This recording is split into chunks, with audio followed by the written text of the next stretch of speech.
Funny that I should feel like a murderer, but I do. After all, she was only an ape, or rather, a baboon. A fierce, savage animal who could have torn my throat out with her fangs anytime she chose. But she didn't. And maybe that's why I feel so bad about the whole thing. But let me tell you, my name is Jack Parker, and I'm a diamond prospector.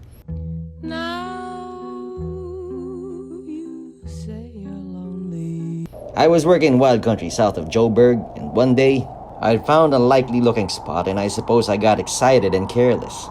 Diamond country, if I ever saw it. Because the next thing I know... I don't know how long I was unconscious, but when I came out of it, I seemed to be in some sort of dark cave. Where could I be? How did I get here, in this cave? And those bones. And when I tried to rise... My ankle! Broken! Or at least a severe strain. Suddenly I was aware of a strange odor. A shadow darkened the entrance of the cave. I felt the hair prickle on the back of my neck. An animal of some kind. This must be its cave. Frozen with fear, I watched as a large female baboon approached me. I knew about baboons, of course, how intelligent they were, and how savage. Doesn't seem to be going to attack me. Why, she's actually offering me that food. The baboon put the food down before me and moved away. I was astonished and also famished. Incredible. But at least I won't starve. Fruits, berries, nuts. Must be what she eats herself. I felt the baboon watching me as I tore at the food. Her eyes, almost human, gave me a queer feeling. Thanks, old girl, for everything. I suppose you brought me here, eh? And now you're feeding me. It's a real miracle. Or a dream. But I'm too hungry to care. Too bad you can't speak. I have a feeling we could become fast friends. Well, we are friends already after a fashion, aren't we? After my meal, I fell asleep. I had taken off my boots, of course. And when I woke... Water! You brought me water, old girl. Nice of you. You seem to know that I can't walk on this rotten ankle.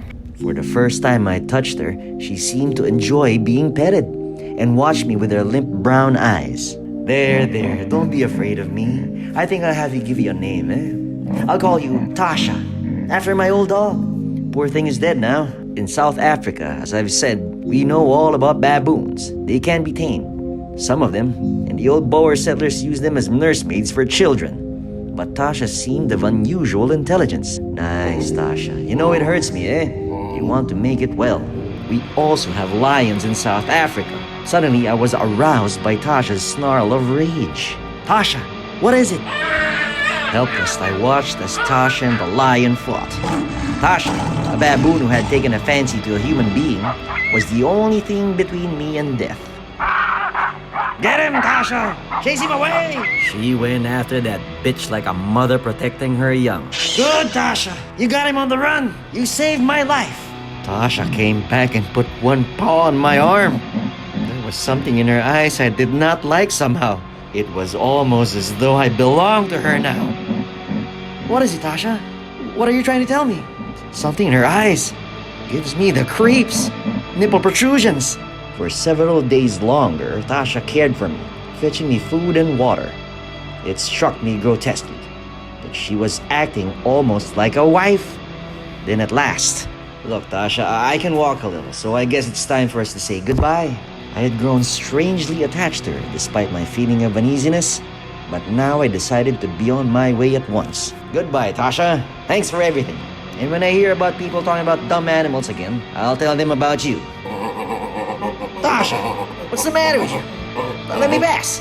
Why are you so fierce? Tasha bared her teeth at me in a snarl. Cold fingers of fear gripped me as I remembered the baboons were killers when aroused. Tasha! I retreated to my rude pallet, and at once she grew friendly again and brought me food. So that's it, eh? You don't want me to go, but I must, Tasha. I have a wife who must think I am dead. Then with a dawning horror, I realized that I was a prisoner. Tasha, a female baboon, had grown too fond of me. Ew! This is incredible, frightening. If I try to leave, she'll tear me to pieces. Yet I must get away from her. When Tasha left me alone the next time, I knew what I had to do. I'll have to hurt her. Knock her unconscious. That's the only way I can escape. Poor Tasha. I hate to do this to you, but I must. Did it. By the time you wake up, I'll be well on my way. but I don't recognize this country at all. Tasha must have carried me for miles after she found me. Even after I got my bearings, it took me several days to get home. But at last, home.